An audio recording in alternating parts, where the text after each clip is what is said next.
안녕하세요. 오늘 헌법의 기초 6번째 시간입니다. 오늘도 법학과 교수 강경서입니다. 앞 시간에 이어서 헌법의 원리를 계속 공부하겠습니다. 앞 시간에는 국민주권 원리와 자유민주주의 원리를 배웠는데요. 이 시간은 법치국가의 원리를 중심으로 해서 배우도록 하겠습니다. 먼저 오늘의 학습 목표를 같이 보도록 하겠습니다. 이번 시간에는 법치국가 원리 강의로 첫째, 법의 지배 원리를 살펴보고 둘째, 형식적 법치국가와 실질적 법치국가 원리는 어떻게 나눌 수 있는지 알아본다. 셋째, 헌법상 법치국가 구성 요소인 행정의 합법률성과 포괄적 위임 입법의 금지, 그리고 비례의 원칙과 체계 정당성의 원칙, 소급 입법 금지의 원칙과 신뢰 보호의 원칙 등 원칙 하나하나를 배운다. 마지막으로 법치국가 원리의 한계를 살펴본다. 네, 오늘 법치국가의 원리를 배우는데요. 앞 시간의 국민주권의 원리 그리고 자유민주주의 원리와 함께 이 법치국가의 원리도 헌법 원리 중에 일부가 되겠습니다. 그래서 헌법 원리를 먼저 설명을 드려야 될 것 같습니다.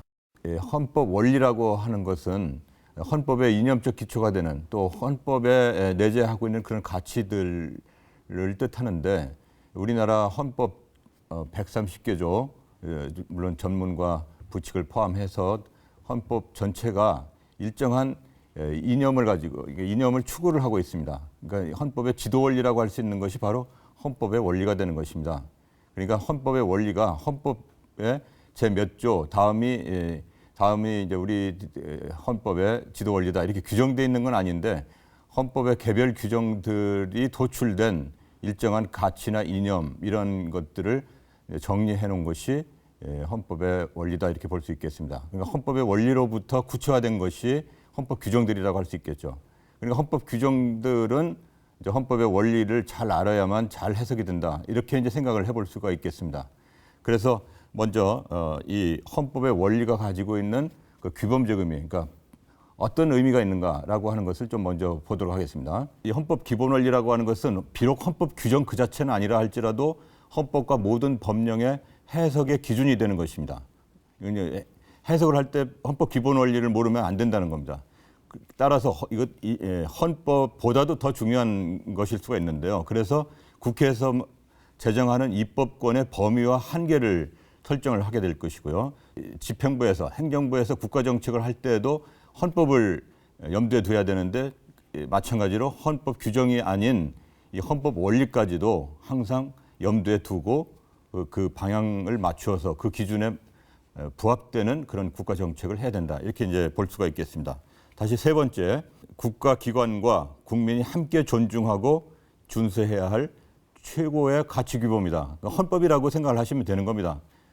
그다음에 네 번째, 헌법 원리는 헌법 개정에 있어서 개정 금지 대상이 된다. 이렇게 말씀드릴 수 있겠습니다. 그러니까 헌법 규정 그 자체는 아닐지라도 헌법을 개정함으로 해서 기존에 있는 헌법 원리를 훼손시키거나 몰각시키는 이런 선상까지 가는 개정이 돼서는 안 된다. 이렇게 이제 우리가 받아들여야 된다는 것입니다. 이렇게 해서 헌법 원리는 비록 헌법 규정 그 자체는 아닐지라도 헌법 규정보다도 오히려 더 상위의 가치다, 지도 원리다 이렇게 생각을 해주셔야 될 것 같고요. 이와 관련해서 헌법재판소의 판례에서도 헌법 원리의 중요성을 인정을 하고 있습니다. 한번 보실까요?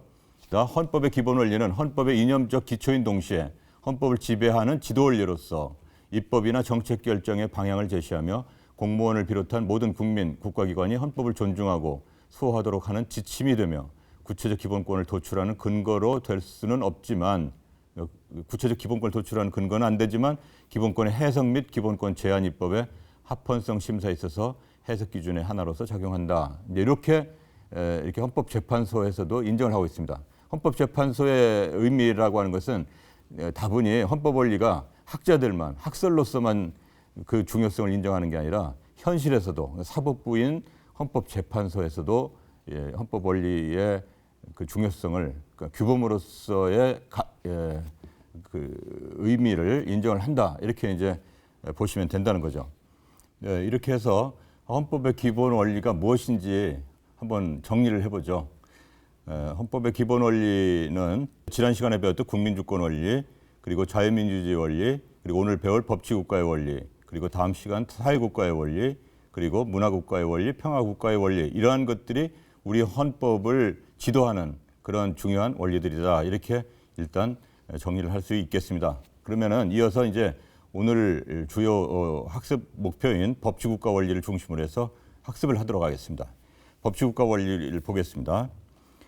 이제 법치국가 원리라는 것은 헌법 원리 중에 하나다 이렇게 이제 말씀을 드렸는데, 법치국가 원리라고 하는 것은 이제 모든 국가 활동 그리고 국가 공동체에서의 생활이라는 것이 국민의 대표기관인 의회가 제정한 법률의 근거를 두고 법률에 따라 이루어져야 된다.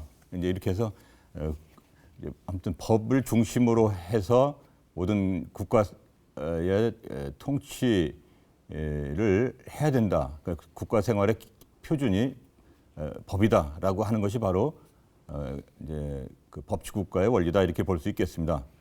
그런데 이 법치국가의 원리에 있어서 이제 오해를 우리가 하지 말아야 될 것이 법으로 그냥 모든 것을 다 한다 이런 뜻이 아닙니다. 법치국가의 원리에는 반드시 그 내면에 법치국가를 왜 하냐면은 국민의 권리와 그러니까 국민의 권익을 보장하기 위해서, 국민의 권리를 보장하기 위해서 법치국가를 한다는 사실입니다. 그러니까 그냥 법으로서 모든 것들을 다 하는 법 만능주의가 아니라 이걸 통해서 국민의 권리를 보장하기 위한 것이 법치국가다라고 하는 것을 잊어서는 안 된다는 것입니다.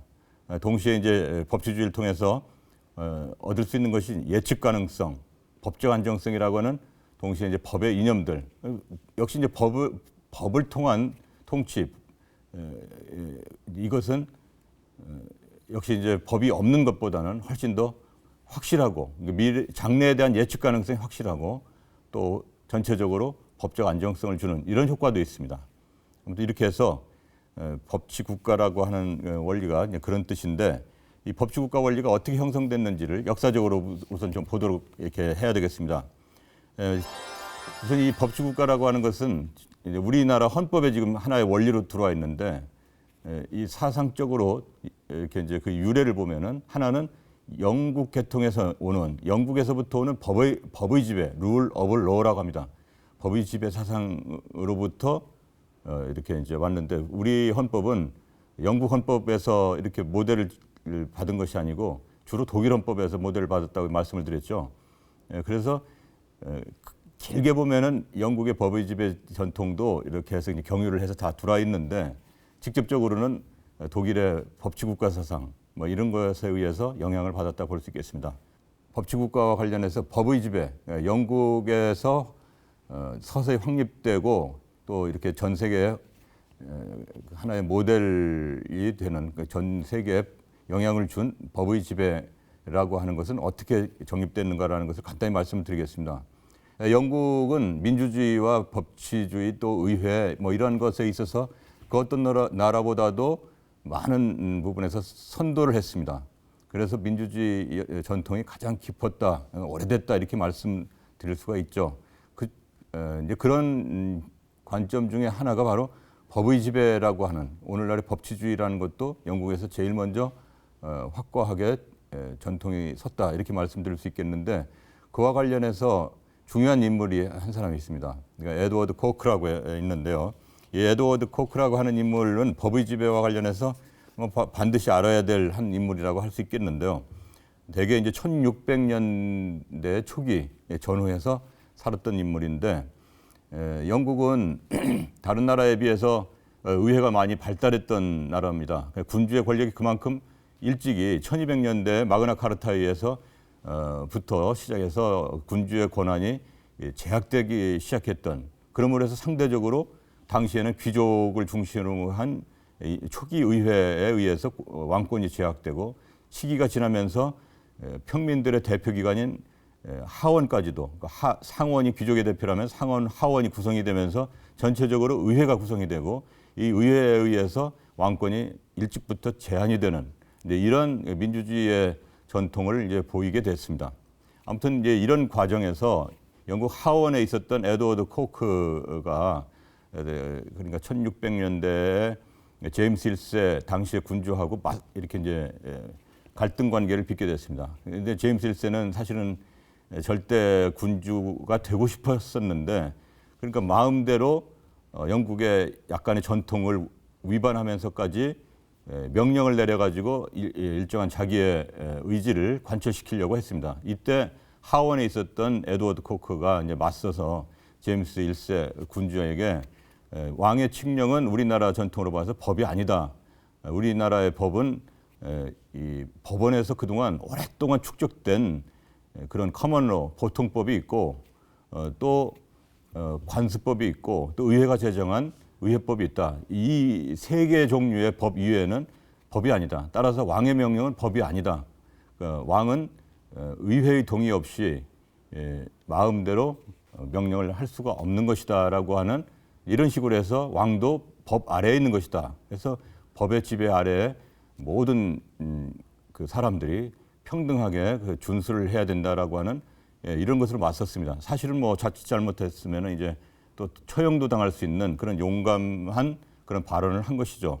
아무튼 왕은 기분이 나빴지만 여기에 굴복하지 않을 수 없었고, 그러면서 대립되면서 이제 청교도 혁명이 일어나서 왕이 이제 그 이후에 찰스 1세가 이제 처형까지 당하는, 영국에서도 이제 공화국이 처음 생겼던 잠시 동안에 그런 일이 있었습니다. 아무튼 이 이후에 영국에서는 거의 뭐 왕은 이제 의회에서 제정하는 그런 법 아래에 있다라고 하는 이런 전통이 서고, 또 앞 시간에서도 말씀드렸지만 영국은 독특하게 의회 주권이라고 하는 표현까지 나왔잖아요. 그래서 현대에서는 아무튼 헌법은 없지만 의회에서 제정한, 곧 그것은 의회라는 것은 국민의 대표성을 띠는 이 의회에서 제정한 법이 최고다라고 하는 의회 주권의 전통을 남긴, 물론 거기에서 또 유명한 인물은 이제 다이시라고 하는 그런 학자가 있는데, 아무튼 그 영국의 독특한 법의 지배 사상, 이거는 곧 다시 말씀드려서 그러니까 일반 평민들, 그러니까 오늘날의 이제 국민들의